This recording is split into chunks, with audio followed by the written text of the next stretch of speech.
There's exactly one rule I never break with my own savings account, and I genuinely guess that most of you watching this break it at least once a month, without thinking of it as a mistake at all. It's not about how much you save. It's not about which bank you use or what interest rate you're earning. It's about a single habit so normal, so quietly built into how most people manage money, that almost nobody has ever stopped to ask whether it's actually undoing the entire point of having savings in the first place. I'm going to tell you exactly what the rule is, why I never break it, and why the fact that most people do break it every single month is one of the biggest reasons their savings account never actually grows the way they think it should. If you're new here, hit subscribe. I break down exactly this kind of thing, the habits hiding in plain sight in your own financial life, every single week. Here's the rule. I never move money from savings back into checking to cover a tight month. Not for a slightly bigger grocery bill. Not for a car repair that could technically wait 2 weeks. Not even for something that feels urgent in the moment but isn't actually an emergency, in any real sense. If money goes into that account, it only ever comes out for one of two reasons.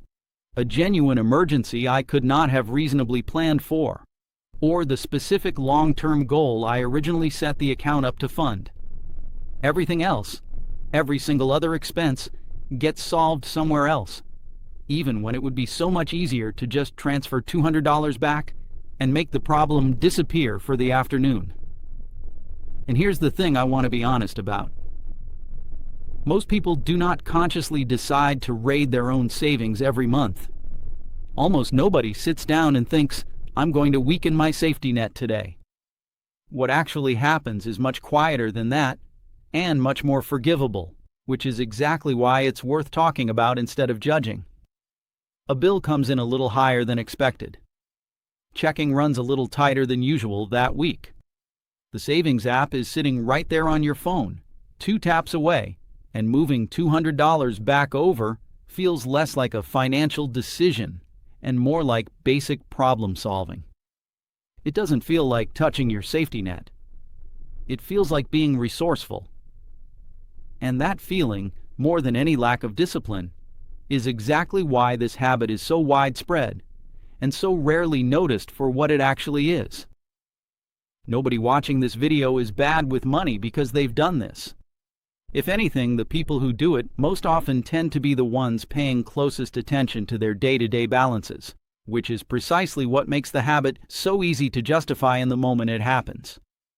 The numbers on this are honestly bigger than I expected when I first looked into it properly.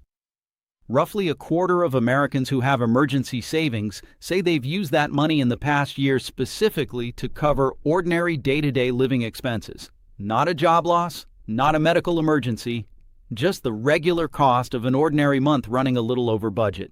Nearly 1 in 4 report dipping into that same fund for holiday spending. And when you widen the lens to include every reason people give for touching their savings, the share who describe it as something closer to a backup checking account rather than a true emergency fund climbs to somewhere around 6 in 10. That's not a small group of people with a bad habit. That's the majority pattern. Most people's savings account isn't functioning as a safety net anymore. It's functioning as an overflow tank for checking, one that just happens to have a slightly nicer name. The pattern gets even more specific once you break it down by age, and I think it's worth pausing on because it cuts against the story most of us tell ourselves. Millennials, meaning most people currently somewhere in their 30s to mid-40s, are the single generation most likely to say they've had to cover ordinary living expenses out of emergency savings, with roughly 2 out of every 3 reporting exactly that at some point. It's not the youngest savers with the least discipline. It's the group with the most bills, the most competing obligations, and the most reasons for a tight month to feel completely legitimate every single time it happens. Younger savers, by contrast, are more likely to say their dips went toward discretionary things like vacations or shopping, which is a genuinely different problem with a genuinely different fix. But the group carrying mortgages, kids, and full households, the exact audience watching this channel, is the group where this habit is most entrenched and least likely to ever get questioned, because every single dip feels justified by something real. Here's why this matters so much more than it seems to in the moment. The entire value of a savings account, the entire reason it's worth the mild inconvenience of moving money somewhere less immediately accessible, is that it stays intact specifically for the situation where you have no other option. A job loss, a medical bill that lands out of nowhere, a car that dies the same week the refrigerator does. That fund only works as insurance if it's actually there, untouched, when the real emergency finally arrives.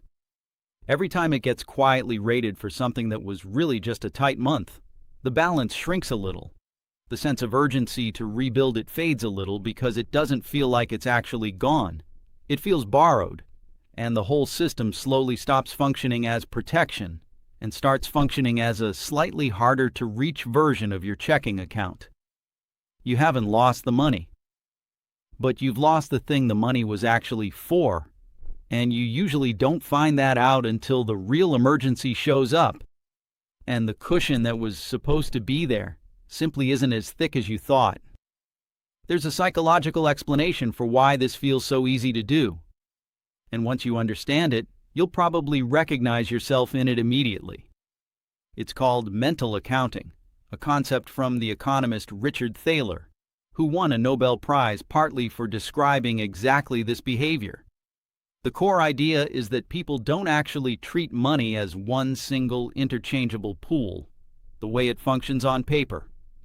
Instead, we mentally sort it into separate buckets: rent money, fun money, emergency money, gift money, and we apply completely different rules to each bucket, even though every dollar inside them is worth exactly the same amount. Thaler's research shows people will refuse to touch a savings account, earning almost no interest to pay down credit card debt, charging 20%, purely because the money has been mentally labeled as savings rather than as available cash, even when using it would make them measurably better off. That same mental labeling cuts the other way too. Once a dollar sits inside an account labeled savings, moving it feels like a small, reversible convenience rather than what it actually is: spending money you specifically set aside not to spend. Your brain isn't malfunctioning when it does this. It's actually a normal, well-documented shortcut. It's just a shortcut that happens to work directly against the purpose of the account. There's a related piece of this same research that I think explains why the habit feels so harmless in the moment specifically. Thaler also documented something called the house money effect, the tendency to treat money differently depending on how recently and how easily it came into your possession. A tax refund gets spent more freely than an identical amount of regular income, purely because it feels like a windfall rather than earned money. The same distortion shows up here in reverse, because the transfer from savings to checking takes about 10 seconds on a phone screen. It feels almost like discovering money rather than spending it, even though it's the exact same dollars you deliberately set aside weeks or months earlier, specifically to not spend. The ease of the transfer itself is doing psychological work on you, making a real financial decision feel like a minor technical adjustment. And that's precisely why the habit spreads so quietly across so many otherwise financially responsible people. I want to talk to the 30, 40, and 50-somethings watching this specifically, because you're exactly the group where this habit tends to be most invisible. You're past the point of having no savings at all, so there's usually something sitting there to dip into. You've got enough bills and enough moving pieces, a mortgage, kids, aging parents, that a tight month is a completely normal recurring event rather than a rare surprise. And you've had the same banking relationship long enough that transferring money between your own accounts feels like second nature, something you do without a second thought, the same way you'd grab a glass of water. Younger savers usually don't have enough built up yet for this pattern to matter much. Much older savers, closer to or in retirement, are often intentionally drawing down savings as part of a plan, which is a completely different thing. It's specifically this middle stretch where the account has real money in it, and the monthly juggling act is constant.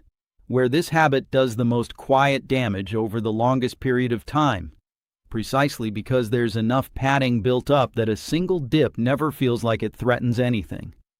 There's actually a specific banking rule that used to reinforce exactly the boundary I'm describing, and it's worth knowing about even though it's mostly gone now.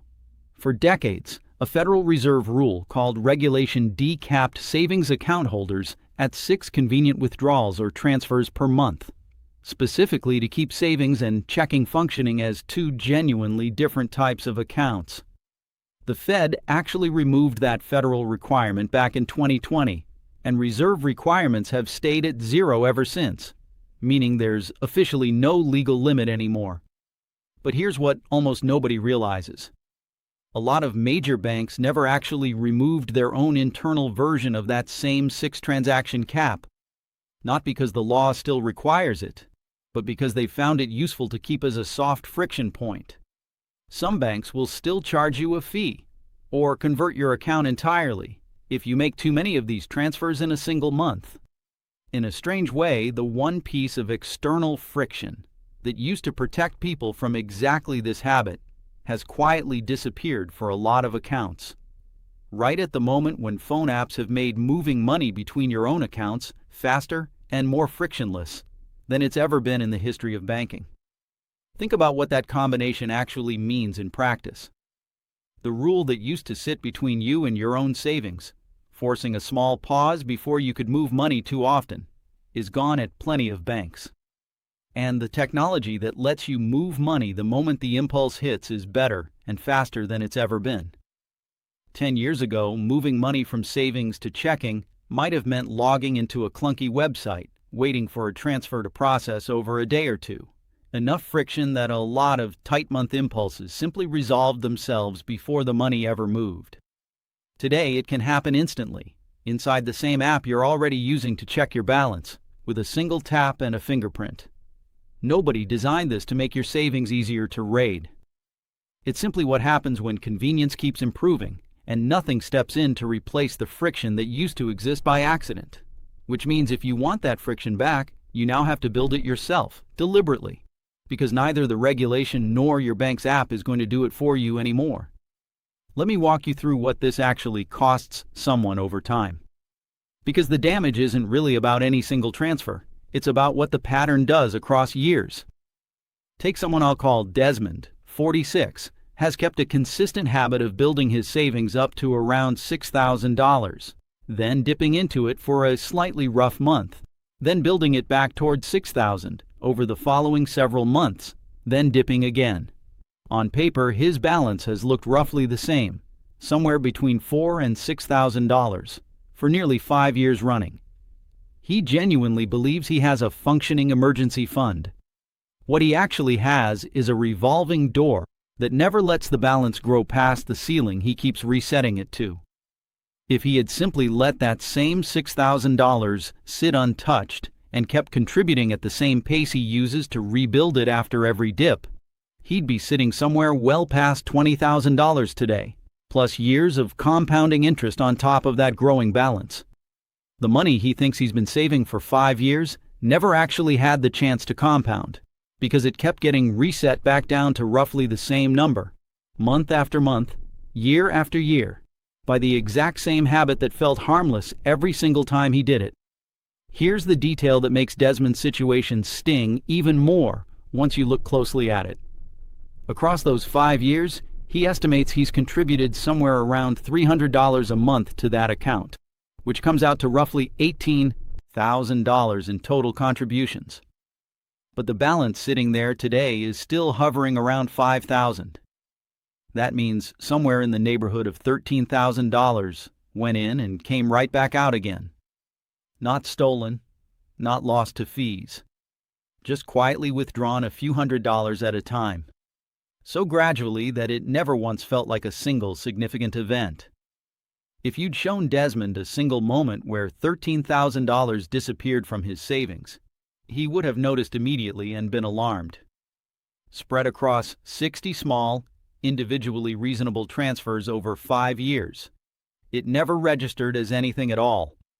I'll be honest about where this rule came from for me because I didn't start out this disciplined about it. Years ago, I had a stretch of about 4 months where an unexpected string of car repairs kept nudging my checking account uncomfortably close to zero. And each time it happened, moving $300 or $400 back from savings felt like the obviously sensible move. It solved the immediate problem every single time. It was only when I actually looked at my savings balance at the end of that stretch and realized it hadn't grown at all in 4 months, despite me contributing to it faithfully every payday, that I understood what I'd actually been doing. I hadn't been managing a car repair problem.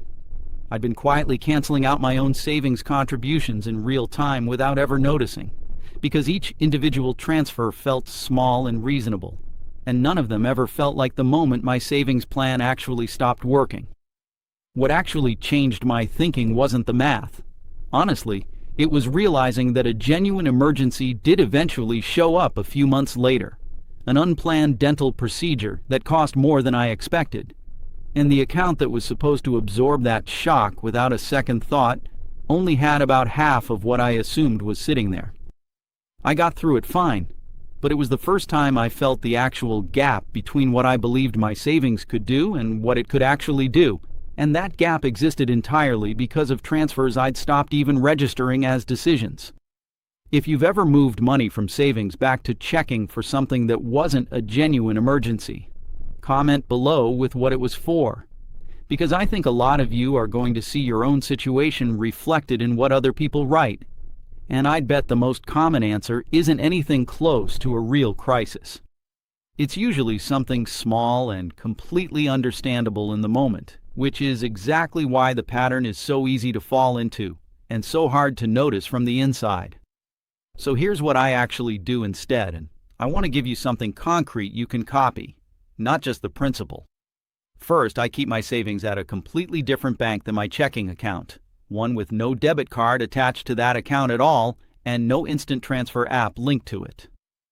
Moving money out requires logging into a separate website, initiating a transfer, and waiting 1 to 3 business days for it to actually land in checking. That delay is not an accident. It's the entire strategy. It's long enough that most tight-month impulses resolve themselves before the money ever arrives, because you find another way to cover the gap in the meantime, and short enough that it's still genuinely there for you within days if a real emergency hits. If your current bank offers instant transfers between your own checking and savings, that convenience is working against you far more than it's helping you, and moving your savings somewhere structurally slower is worth the minor inconvenience many times over. Second, I keep a small separate buffer inside checking itself, specifically sized to absorb the ordinary bumps, a slightly higher grocery bill, a forgotten annual subscription renewal, without ever needing to touch savings at all. This is different from the buffer I've talked about in other videos for maximizing interest. This buffer exists purely to remove the temptation in the first place, so the tight month never actually becomes a moment where savings looks like the easy answer. I keep mine around $300 above what I actually need for bills, which is enough to absorb almost every normal surprise without ever opening the savings app at all. Third, and this is the one that took me the longest to actually implement, I built a completely separate account for the predictable irregular expenses that used to feel like emergencies but really weren't: car maintenance, annual insurance premiums, holiday spending. I call it a sinking fund, and I contribute a small fixed amount to it every single month specifically so that when the car needs new brakes or the holidays roll around, there's already a dedicated pool of money sitting there for exactly that purpose, and the actual emergency fund never even enters the conversation.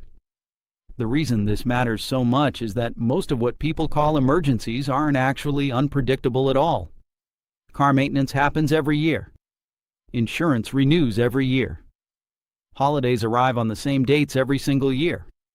None of that is a surprise. It just feels like one if there's no dedicated account already waiting to absorb it, which pushes people straight toward the one account that does have money sitting in it, the one that was never supposed to be the answer to a predictable, plannable expense. Fourth, if you're rebuilding this habit from scratch, Don't wait until your savings account is large enough to feel meaningful before you start protecting it this way. Set the friction up now at whatever balance you currently have, because the habit of not touching it matters more in the early months than the size of the balance does. $1,000 that's never touched builds real momentum. $6,000 that gets reset to $4,000 every few months builds nothing at all, no matter how big the number looks on the app. And if you're worried that adding a delay to your own money feels excessive or even a little paranoid, remember that the delay isn't there because you can't be trusted.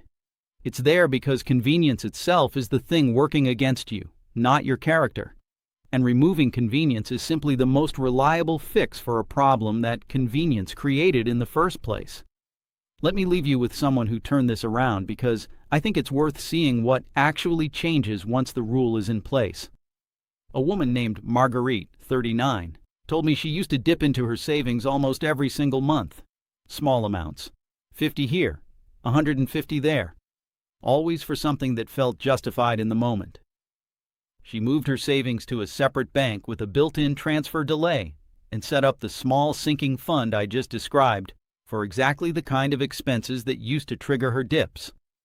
She told me the first month felt uncomfortable in a way she hadn't expected, not because she was worried about money, but because she genuinely lost the habit of solving every small financial wrinkle by reaching for savings, and she had to actually sit with a tighter checking account for a few days instead. She described it almost like a small itch she couldn't scratch, knowing the money was technically available and choosing not to reach for it anyway. But by the third month, she said it barely registered anymore. Her checking account habits adjusted quietly on their own, the way habits usually do once the easy shortcut is no longer sitting right there. A year later, her savings balance had grown for the first time in years, without a single reset in between. And she told me the number surprised her, not because she'd started saving more, but because she'd simply stopped quietly taking it back out. That's really the whole point of this video. Building the habit of saving is honestly the easier half of this. Almost everyone can manage to move money into savings when the paycheck lands. The harder, far less discussed half is building an equally strong habit around not moving it back out the moment life gets slightly inconvenient. Most people's savings accounts aren't struggling because they don't save enough. They're struggling because what goes in during the good months quietly comes back out during the ordinary ones, and the account never gets the chance to actually become the safety net it was supposed to be. I don't say any of this to make anyone feel bad about a transfer they made last month, because I've made exactly that same transfer myself, more than once, before I understood what it was actually doing.